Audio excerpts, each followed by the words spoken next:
Friends, வணக்கம் and welcome to எங்கள் வீட்டு சமையல். நம்ம இன்றைக்கி வந்து சுவையான ஆலு பூஜியா வீட்லேயே எப்படி பண்ணலான்றது தான் பார்க்க போகிறோம். சரி வாங்க வீடியோக்குள்ளே போகலாம்.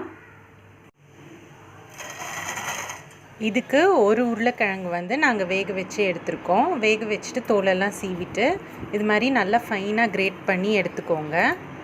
அதுக்கப்புறம் கிரேட் பண்ண பிறகு 1.5 கப்பு போல் கடலை மாவு, 1/4 கப் போல் அரிசி மாவு, அதுக்கப்புறம் பிளாக் சால்ட்டு, உப்பு, கொஞ்சோண்டு மஞ்சத்தூள், 1 ஸ்பூன் சில்லி பவுடர், அதுக்கப்புறம் போட்டு அதை வந்து நல்லா மிக்ஸ் பண்ணிக்கோங்க.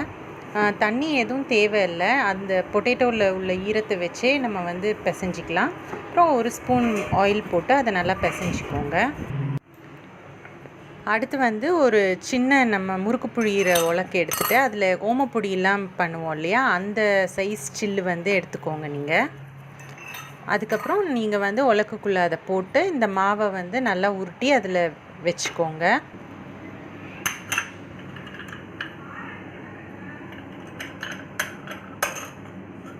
நீங்கள் வந்து காய வச்சுட்டு டைரெக்டாக நீங்கள் வந்து அதுலேயே ஓமப்பொடிக்கெலாம் எப்படி புழிவோமோ அதே மாதிரி நீங்கள் வந்து புழிஞ்சு எடுத்துக்கலாம். இது வந்து சீக்கிரமாக வெந்துடும், நல்லா மொறுமொறுன்னு இருக்கும். ஒரு சைடு வெந்தோடனே இன்னொரு சைடு திருப்பி போட்டுக்கோங்க. அதுக்கப்புறம் எடுத்து வச்சுக்கோங்க.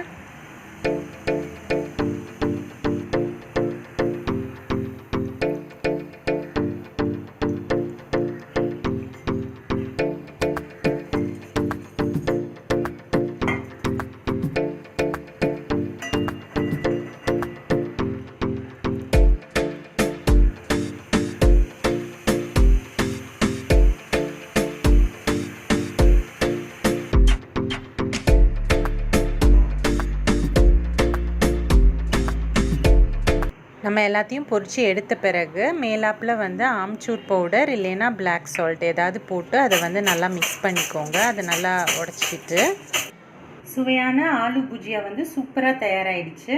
ஸோ அதே டேஸ்ட் இருக்கும். நீங்கள் வந்து உங்ககிட்ட சப்போஸ் வந்து ஆம்ச்சூர் பவுடர் இல்லை அப்படின்னா பிளாக் சால்ட் போட்டுக்கலாம். பிளாக் சால்ட் இல்லைன்னா ஆம்ச்சூர் பவுடர் போட்டுக்கலாம். ஸோ ரொம்ப வந்து அருமையாக இருக்கும். ட்ரை பண்ணுங்கள். ட்ரை பண்ணிவிட்டு உங்களோட ஃபீட்பேக்கை எங்களுக்கு கமெண்ட்ஸில் போடுங்க. இந்த வீடியோ உங்களுக்கு பிடிச்சிருந்ததுன்னா லைக் பண்ணுங்கள், ஷேர் பண்ணுங்கள், சப்ஸ்கிரைப் பண்ணுங்கள். மறக்காமல் பெல் பட்டனையும் டேப் பண்ணுங்கள். அப்போ தான் எங்களோட ரெகுலர் அப்டேட்ஸ் உங்களுக்கு வந்து சேரும். தேங்க்யூ.